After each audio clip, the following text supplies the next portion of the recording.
तो कहने का भाव यह है कि यहाँ हमने समझना है कि यहाँ कौन परमात्मा है जिसकी हम पूजा करें।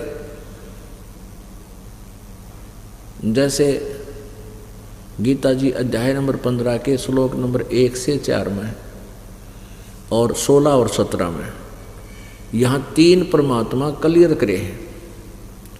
उल्टा लटका हुआ संसार रूपी वृक्ष का उदाहरण देकर बताया है कि ऊपर ने तो परम अक्षर ब्रह्म है, ऊपर को जड़ है संसार रूपी वृक्ष की, यानी मूल मालिक। जड़ का अर्थ होता मूल, मुख्य।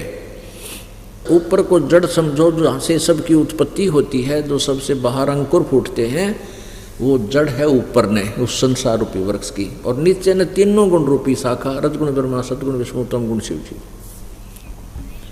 और जो संत इस उल्टे लटके हुए संसार रूपी वृक्ष को सभी विभागों सहित बता देगा कि जड़ मुख्य, जड़ माने मूल मालिक कौन है, और बाहर जो तना दिखाई देता है वो कौन है, उससे मोटी डार निकलती है वो कौन, भगवान है, और वो शाखाएं जो होती हैं वो क्या है। तो परमेश्वर कबीर जी ने आकर ही ये तत्व ज्ञान इस संसार में आध्यात्मिक ज्ञान दिया था, सत्संग बताया था। खुद पूर्ण परमेश्वर ने, परम अक्षर ब्रह्म ने इस पृथ्वी पर आकर के अपने नियमानुसार, अपने विधान अनुसार वो वहाँ से चलकर आते हैं, यहाँ श्रेष्ठ आत्माओं को मिलते हैं और फिर उनको तत्व ज्ञान से प्रेरित ओतप्रोत कर देते हैं। तो उन्होंने आकर स्वयं बताया था कि अक्षर पुरुष एक पेड़ है, जो ही इससे बाहर निकलते ही, जमीन से बाहर निकलते ही जो वृक्ष का हिस्सा शुरू होता है वो तना होता है। तो तना तो समझो ये तो अक्षर पुरुष है, अक्षर ब्रह्म कहो चाहे अक्षर पुरुष कहो। फिर उससे आगे एक मोटी डार निकलती है कई, उनमें से एक मोटी डार को समझो वो क्षर पुरुष है, क्षर, सर पुरुष है, क्षर, क्षर। इसको हम सीधा देसी भाषा में, संत भाषा में क्षर पुरुष बोल देते हैं। क्षर ब्रह्म कहो या इसे क्षर पुरुष कहो। उस क्षर ब्रह्म से उस मोटी डार के आगे शाखाएं हैं, 3 शाखाएं, तो तीनों देवा शाखा हैं,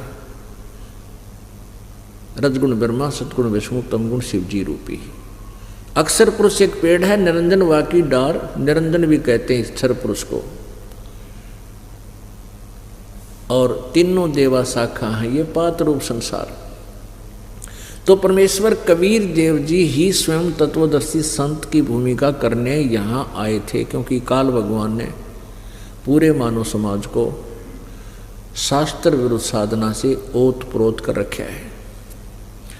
वो परमात्मा इसी उद्देश्य से यहाँ आते हैं कि तत्व ज्ञान प्रचार करें, अपने बच्चों को जहाँ से आए हैं वहाँ का स्थान बताएं, वहाँ जाने की विधि बताएं, और वही बताकर जाते हैं। तो यहाँ बताया है कि 3, फिर क्या बताया कि जब तुझे तत्व ज्ञान हो जा, 15वें अध्याय के 4थे श्लोक में, उसके पश्चात उस परम पद परमेश्वर की खोज करनी चाहिए।